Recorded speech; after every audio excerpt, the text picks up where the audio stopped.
approfondir la résurrection elle-même, mais nous allons approfondir la partie 1. Là, on va plutôt essayer de comprendre ce que Jésus est par rapport à ce qu'il fait. Amen.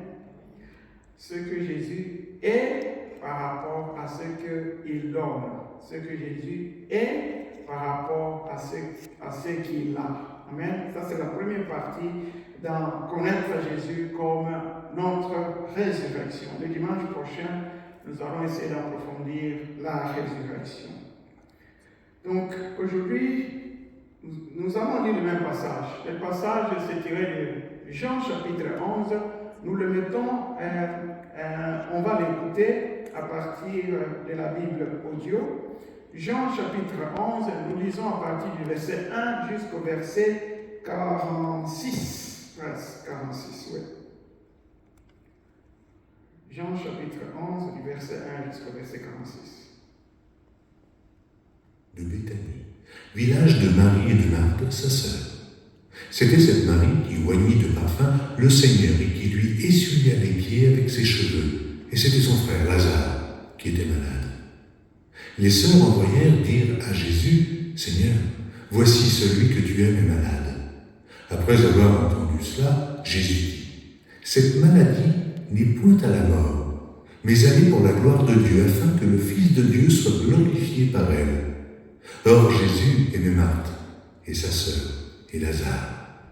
Lors donc qu'il eut appris que Lazare était malade, il resta 2 jours encore dans le lieu où il était, et il dit ensuite aux disciples, « Retournons en Judée. » Les disciples lui dirent, « Rabbi, les Juifs tout récemment cherchaient à te lapider, et tu retournes en Judée. » Jésus répondit, « N'y a-t-il pas 12 heures au jour? Si quelqu'un marche pendant le jour, il ne bronche point, parce qu'il voit la lumière de ce monde. Mais si quelqu'un marche pendant la nuit, il bronche, parce que la lumière n'est pas en lui. » Après ces paroles, il leur dit, « Lazare, notre ami, dort, mais je vais le réveiller. » Les disciples lui dirent, « Seigneur, s'il dort, il sera guéri. » Jésus avait parlé de sa mort, mais ils crurent qu'il parlait de l'assoupissement du sommeil. Alors Jésus leur dit ouvertement, « Lazare est mort. Et à cause de vous, afin que vous croyiez, je me réjouis de ce que je n'étais pas là. Mais allons vers lui. » Sur quoi Thomas, appelé Didyme, dit aux autres disciples, « Allons aussi, afin de mourir avec lui. » Jésus, étant arrivé là, trouva que Lazare était déjà depuis 4 jours dans le sépulcre. Et, comme Béthanie était près de Jérusalem, à 15 stades environ, beaucoup de Juifs étaient venus vers Marthe et Marie pour les consoler de la mort de leur frère. Lorsque Marthe apprit que Jésus arrivait, elle alla au-devant de lui, tandis que Marie se tenait assise à la maison. Marthe dit à Jésus, « Seigneur, si tu eusses été ici, mon frère ne serait pas mort. Mais maintenant même, je sais que tout ce que tu demanderas à Dieu, Dieu te l'accordera. » Jésus lui dit, « Ton frère ressuscitera. » « Je sais, lui répondit Marthe, qu'il ressuscitera à la résurrection au dernier jour. » Jésus lui dit, « Je suis la résurrection et la vie. Celui qui croit en moi vivra quand même il serait mort. Et quiconque vit et croit en moi ne mourra jamais. Crois-tu cela ?» Elle lui dit, « Oui, Seigneur, je le crois. Je crois que tu es le Christ, le Fils de Dieu, qui devait venir dans le monde. » Ayant ainsi parlé, elle s'en alla.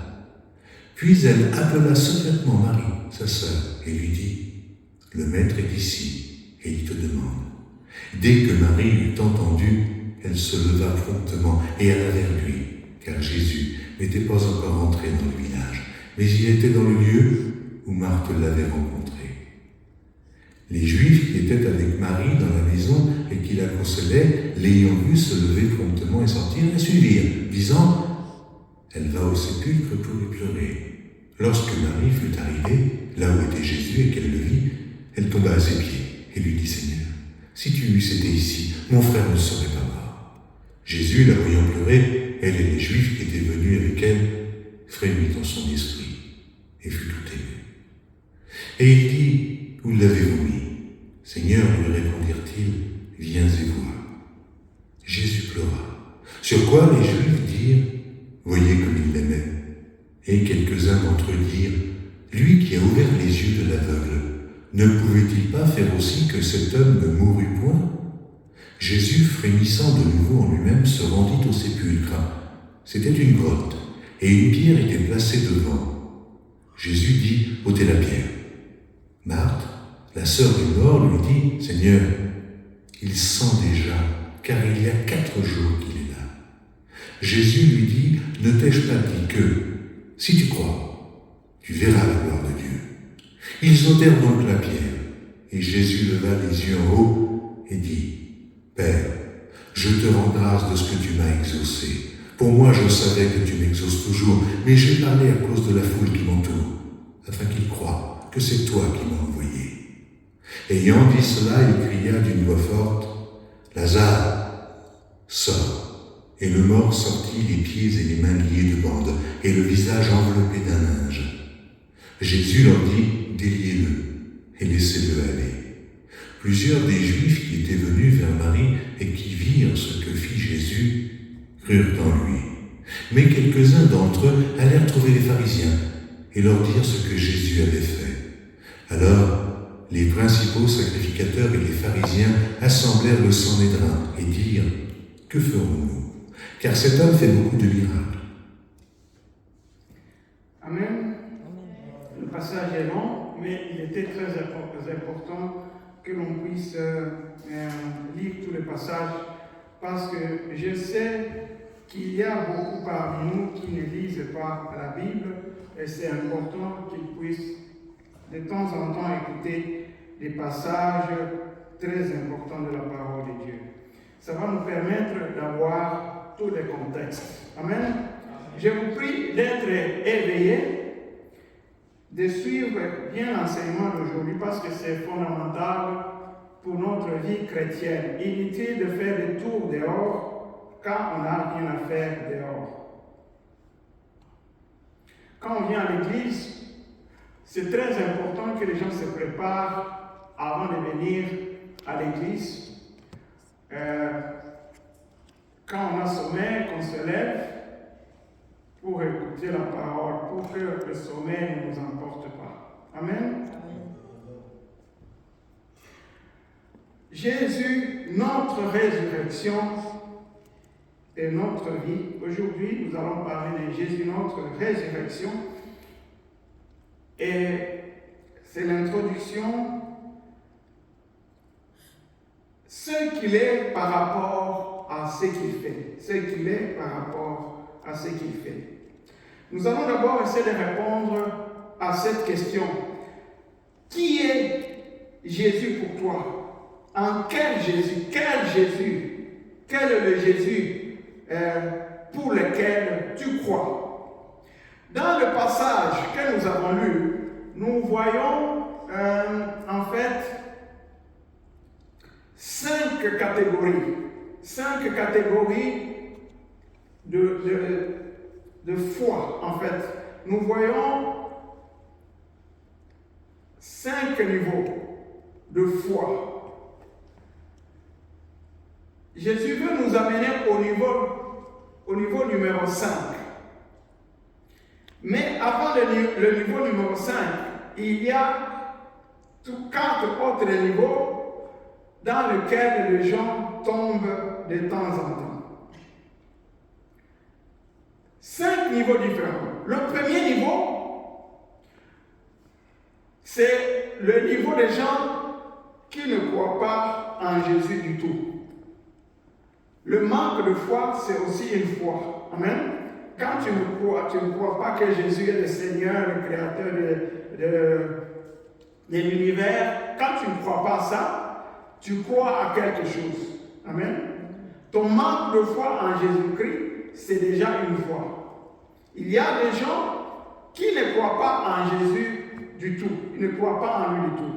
Parmi lesquels les Juifs qui étaient là. Les Juifs qui étaient là et qui sont allés raconter des histoires aux pharisiens. Ils ont vu les miracles. Il y a des personnes, même s'ils voient les miracles, leur cœur est déjà décidé, je ne crois pas en cette personne. Amen. Même s'il voit les miracles, même si tu fais croire, la personne ne va pas croire en toi. Ça, c'est le premier niveau. Le deuxième niveau, c'est le niveau des gens qui limitent leur foi à un certain niveau. Ils disent, ils s'attendent à un Jésus qui peut opérer certains miracles, pas d'autres. Ils connaissent un Jésus qui guérit les malades. Amen. Ils connaissent un Jésus qui guérit les malades. Et la plupart des gens à l'époque de Jésus le connaissaient comme ça. C'est le cas des deux sœurs de Lazare. Marthe, quand elle voit Jésus, il dit à Jésus, d'abord, ils envoient le message à Jésus. Viens, parce que ton ami est malade. Viens vite, parce que ton ami est malade. Donc, arrive avant qu'il ne meure, pour que tu puisses le guérir. Parce que toi, tu es médecin spécialiste pour guérir les malades. Amen. Et lorsque Jésus arrive, après la mort de Lazare, vous voyez ce que les deux filles disent. Si tu avais été ici, ton ami ne serait pas mort. Donc, on aurait bien voulu que tu arrives avant qu'il ne meure, pour que sa vie soit sauvée. Il y a beaucoup de gens qui avaient ce niveau de foi-là. Vous vous rappelez l'histoire de ce serviteur d'un général romain? On avait envoyé un serviteur. Non, c'était plutôt un général romain qui était allé vers Jésus pour lui dire, Seigneur, viens prier pour qui? Viens prier pour mon serviteur qui est malade. Et lorsque Jésus était en train de se rendre à l'endroit où la personne était malade, Jésus a tardé en cours de route, et le serviteur est mort avant que Jésus n'arrive. Quelqu'un a été envoyé pour dire à Jésus, pour dire au général, ne dérange plus le maître, parce que ta fille est déjà morte. Ta fille est déjà morte, ne dérange plus Jésus. Donc, ça signifie quoi? Ce Jésus, on sait qu'il guérit les malades. Ta fille est déjà morte, ne le dérange plus. Il ne va faire un tour inutile chez toi. Amen. C'est ça. Donc, il connaissait un Jésus qui guérit les malades. Amen. Mais il y a aussi des niveaux où les gens connaissent Jésus qui guérit les malades seulement s'il est à l'endroit où le malade est. Il y a aussi des gens qui connaissent Jésus jusqu'à ce niveau. Parce que les sœurs de Lazare disent quoi à Jésus? Si tu avais été ici, et ils ont même envoyé le message à Jésus, viens vite, parce que ton ami est malade. Ils n'ont pas dit, prie vite, fais quelque chose à partir de là où tu es pour que ton ami soit guéri. Non, ils n'ont pas dit ça. Viens vite ici, parce que tu ne peux agir que si tu es ici. Ils ne connaissaient pas que Jésus peut guérir à partir de la distance. Leur foi est même plus petite que la voix du général romain qui avait dit, Seigneur, moi je suis un général. Je ne suis pas digne que tu viennes chez moi. Tu n'as pas besoin de venir chez moi pour que tu puisses guérir. Dis seulement une parole et mon serviteur sera guéri. Le général romain, lui, avait plus de foi que les deux amis de Jésus. Amen. Ces filles s'attendaient à ce que Jésus soit à la place. Ça, c'est le niveau. Donc, il y a des gens qui connaissent Jésus comme un médecin en fait, et comme les médecins les ressuscitent par les morts, ils le connaissaient Jésus comme une personne, un médecin qui doit guérir les malades, qui peut guérir les malades, mais le médecin doit être à l'endroit. Le troisième niveau, C'est croire en Jésus qui ressuscite les morts. Au dernier jour, hein? Il y a des gens qui savaient que Jésus, en tant que Dieu, il va ressusciter les morts, mais au dernier jour. Amen.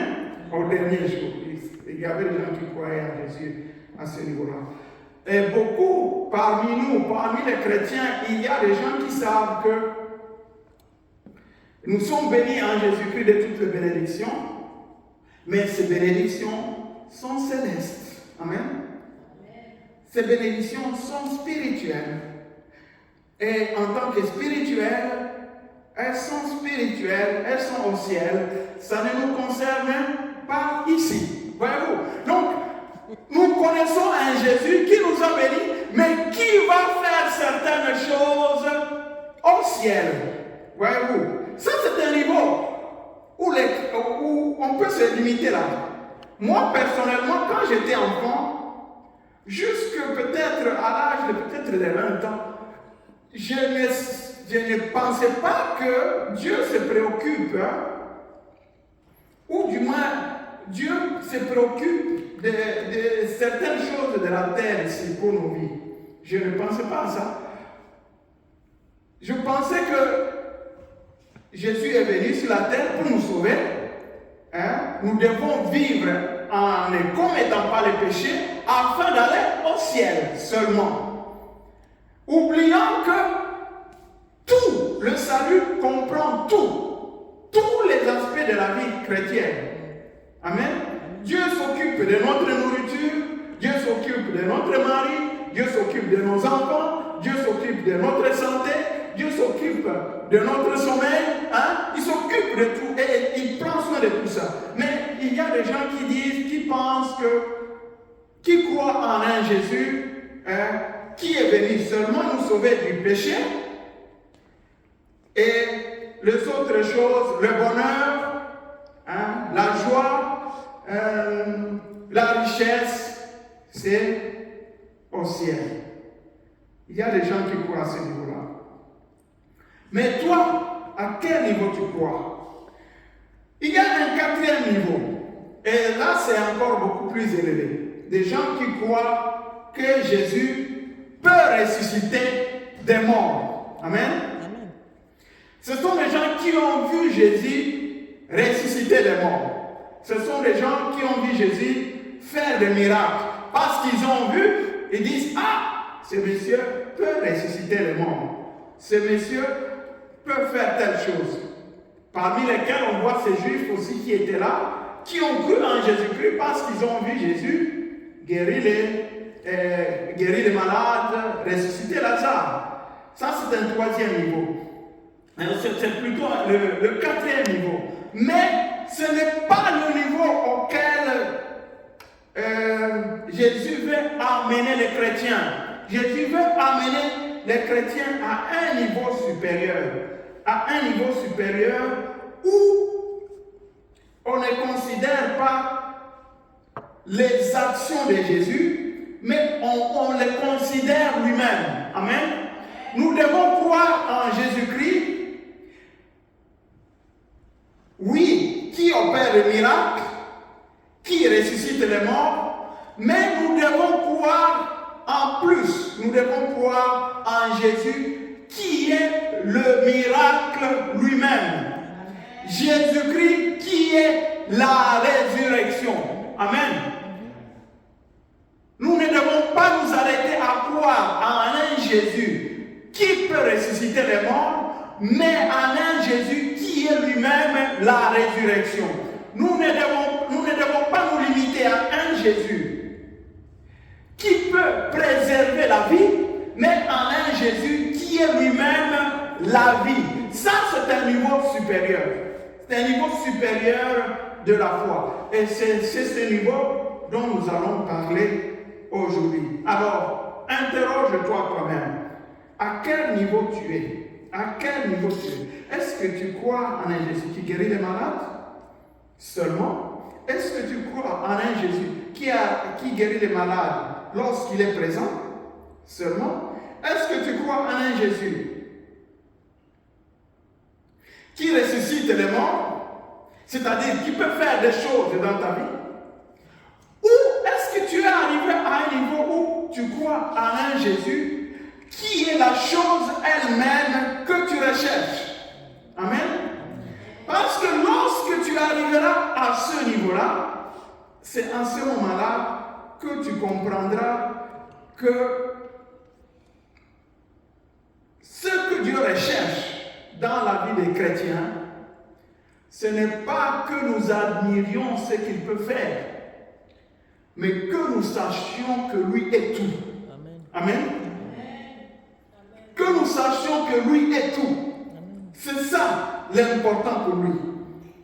Il veut que nous sachions que lui est tout. En fait, dans le passage que nous avons lu, nous constatons une chose. Jésus fait certaines choses.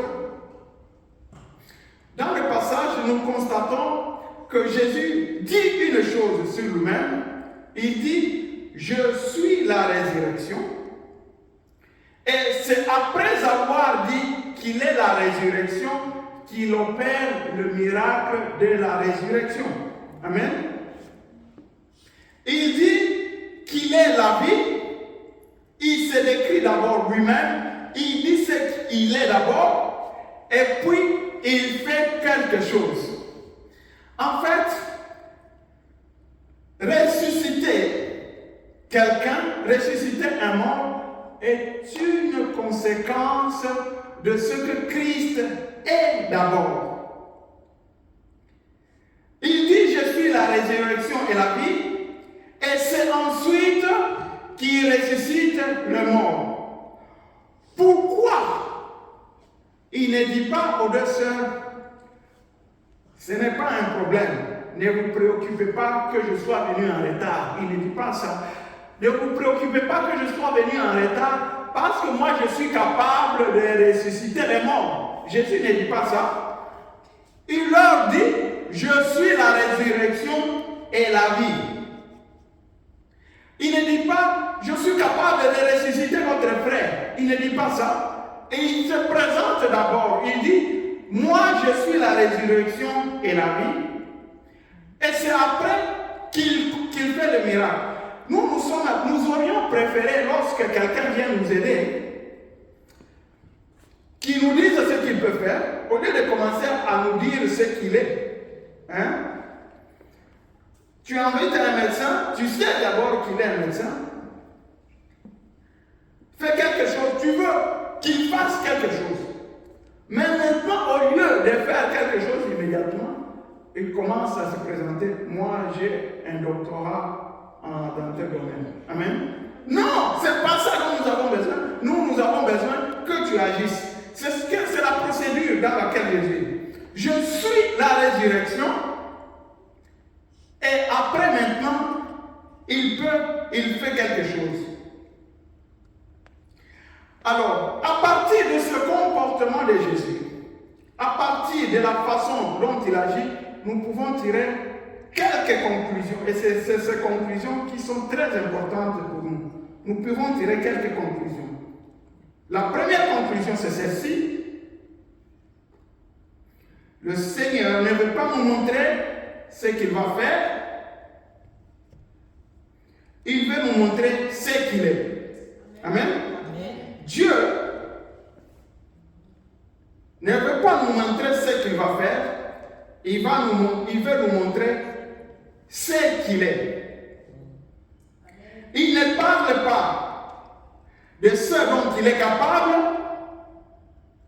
mais de ce qu'il est. C'est très important de comprendre cela. Quand Jésus dit, je suis la résurrection, il ne veut pas insister sur ce qu'il est capable de faire, il veut insister sur sa nature, sur ce qu'il est. Deuxième conclusion que nous tirons.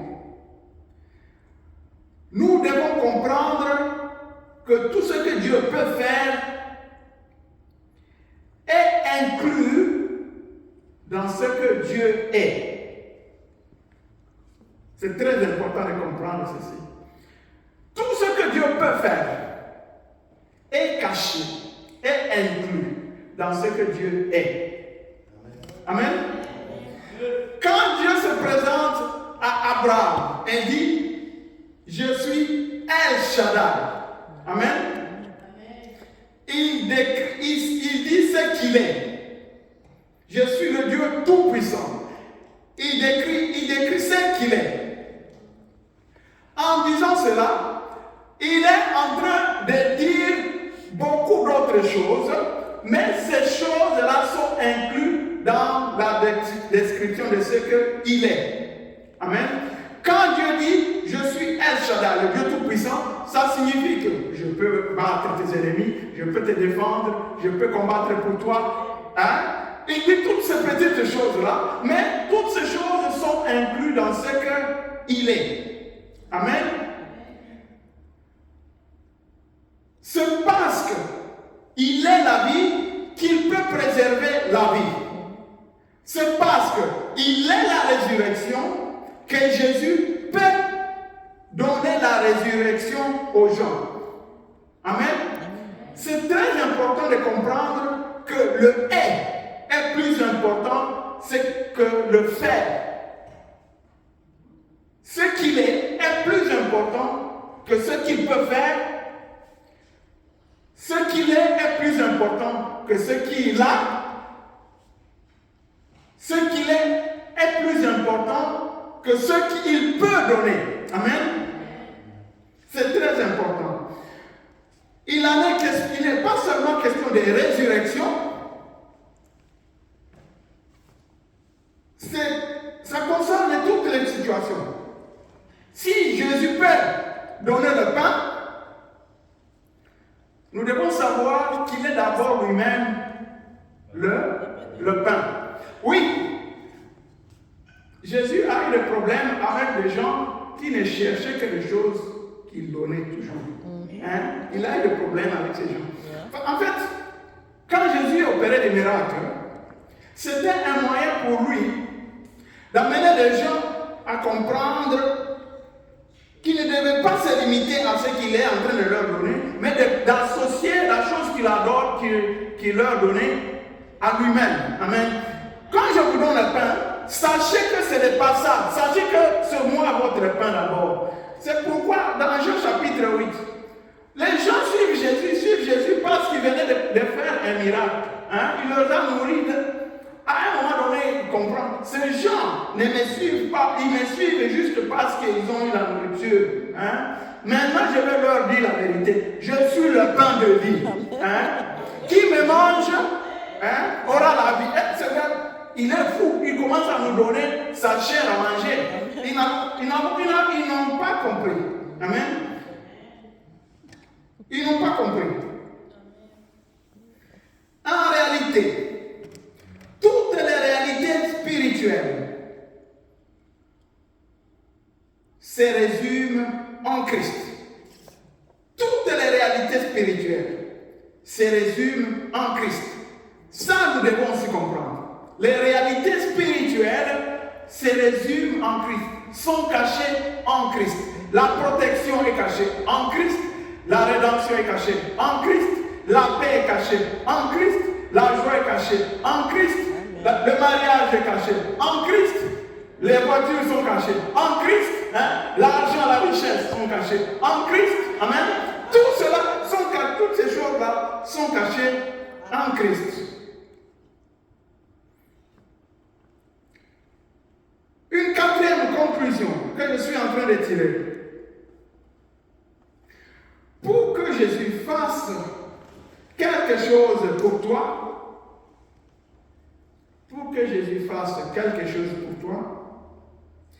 il est important que Jésus lui-même soit d'abord cette réalité pour toi. Amen. Pour que Jésus fasse quelque chose pour toi, il est important que Jésus soit lui-même cette réalité pour toi. En d'autres termes, pour que Jésus ressuscite Lazare, il a fallu que Jésus soit d'abord la résurrection pour Lazare, pour qu'il puisse ressusciter Lazare. Ça, c'est très, très important et nous devons savoir que tout ce que Dieu fait en Christ obéit à ce principe-là. Tout ce que Dieu fait en Christ obéit à ce principe. Lorsque le Seigneur est quelque chose pour moi, ce quelque chose vient à l'existence. Lorsque le Seigneur est quelque chose pour moi, cette chose vient à l'existence. Alors, vous les jeunes gens qui allez vous marier, faites de Jésus d'abord votre mariage. Amen. Pour que la chose vienne à l'existence pour vous. C'est très important.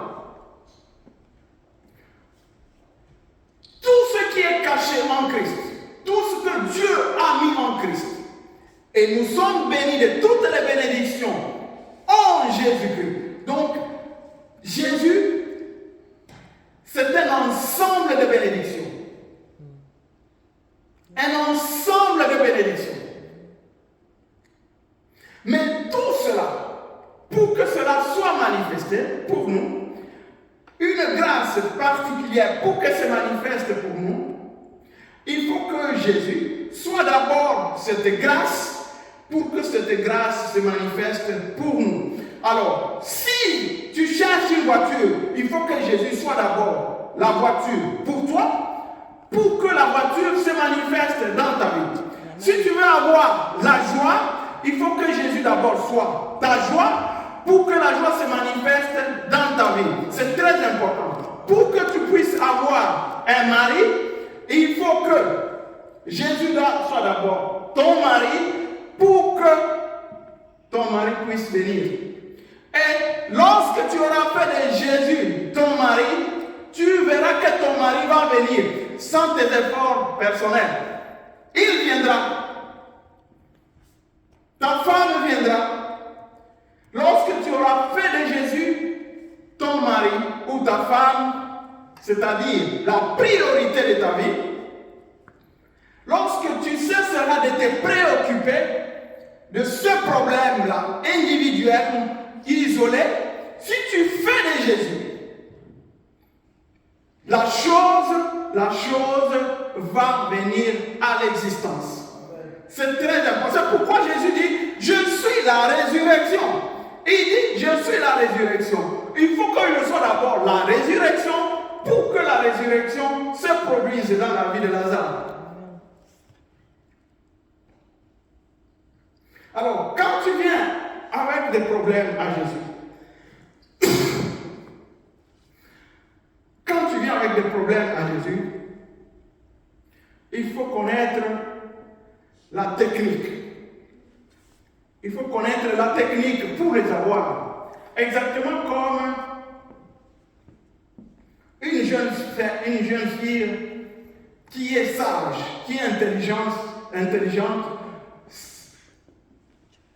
chercherait à s'approprier les biens de quelqu'un, des biens d'un homme. Un homme riche qui a tous les biens. Lorsque tu veux jouir de ces biens, qu'est-ce que tu dois montrer? Pour que tu puisses avoir cette voiture, pour que tu puisses avoir cette maison que tu peux avoir à partir de lui, pour que tu puisses avoir telle chose. Fais de cet homme d'abord ces choses. Amen. C'est-à-dire, aime-le de tout ton cœur d'abord. Hein? La voiture est inclue dans cet homme. La maison est inclue dans cet homme.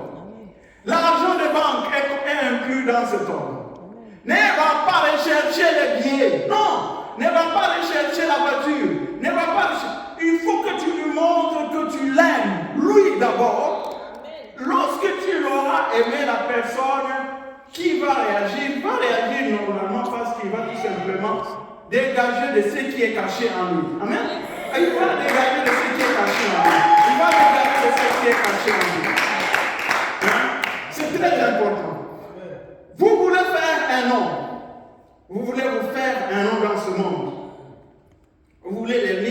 superstar. Faites de Jésus votre objectif. Amen.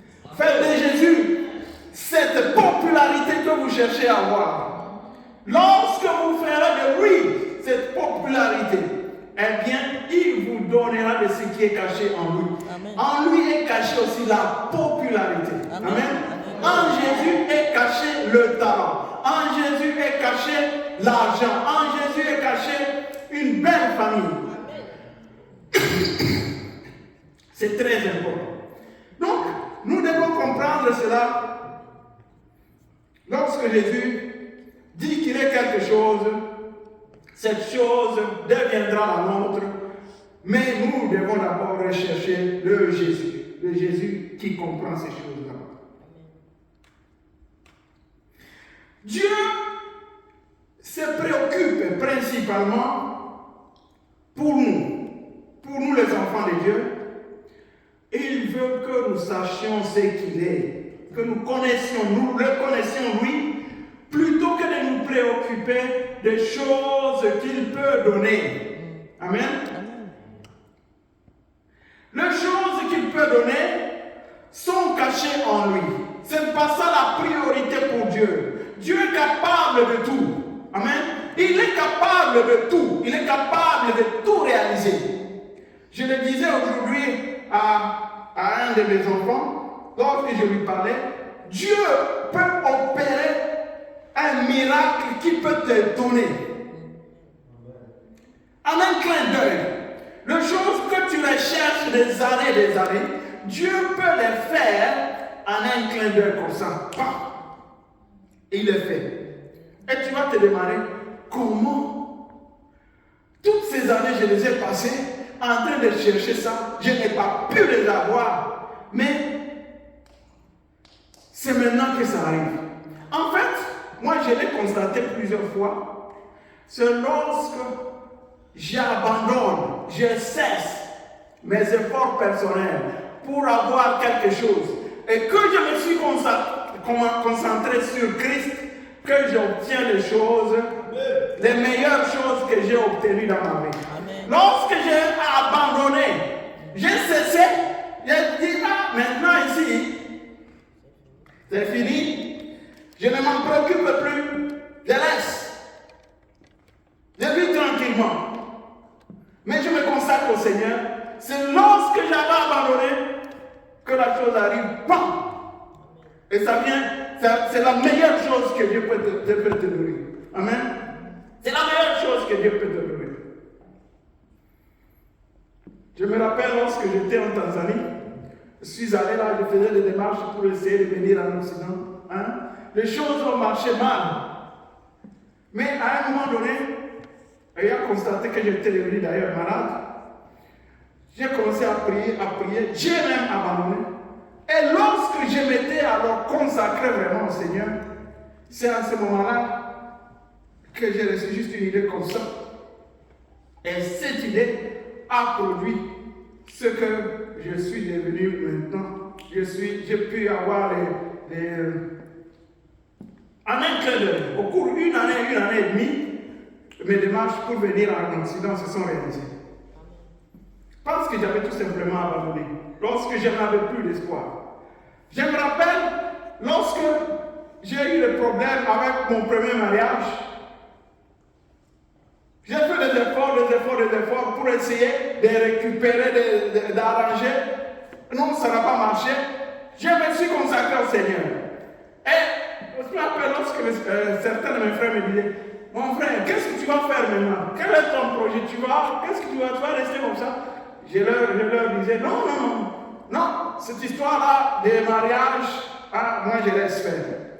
Mais à ce moment-là, j'étais vraiment quelqu'un qui est engagé dans la communion avec le Seigneur. Ce que je pensais que ça ne va plus venir, d'un coup le Seigneur me donne une idée, et c'était la meilleure chose qui est arrivée. C'est comme ça que Dieu fait. Lorsque vous vous concentrez au Seigneur, lorsque vous cessez de faire vos efforts personnels, lorsque vous faites du Christ la chose principale, faites du royaume de Dieu et de c'est la priorité de votre vie, les autres choses vous suivront. Les autres bénédictions vous suivront. Dieu voudrait que nous connaissions ce qu'il est. Avant de se préoccuper de ce qu'il a ou de ce qu'il peut nous donner. Quand il nous donne, il veut nous amener à la connaissance de ce qu'il est. Amen. Alors, comme vous connaissez déjà le secret, n'attendez pas que Dieu commence à vous apprendre certaines vérités vous-même. Vous le connaissez déjà maintenant. Alors consacrez-vous sur lui. Amen. Concentrez-vous sur lui. Faites de lui la priorité de tout. Les études là, ce n'est pas aussi important que Dieu. Dieu est plus important que les études. Le travail, ce n'est pas si important que Dieu. Dieu est plus important que le travail. La popularité là, ce n'est pas aussi important que Dieu. Faites de Jésus la priorité. Eh bien, vous obtiendrez tout. Vous aurez tout en lui. Vous aurez tout en lui. Lorsque vous connaissez ce secret, vous prendrez la chose avec tous les sérieux. Il faut qu'il soit le premier. Il faut qu'il soit le tout. Il faut qu'il soit le tout. Christ. En Christ, tout est caché. Et il n'y a que lui. Il n'y a que Jésus. Il n'y a que toi, Seigneur. Il n'y a que toi, Jésus. Lorsque nous faisons de toi notre priorité, notre résurrection, notre joie, lorsque nous faisons de toi notre bonheur, lorsque nous faisons de toi notre mariage, nous obtenons tout de toi. Merci Jésus, parce que en toi est cachée toutes les richesses et toute la sagesse du Dieu vivant. Amen.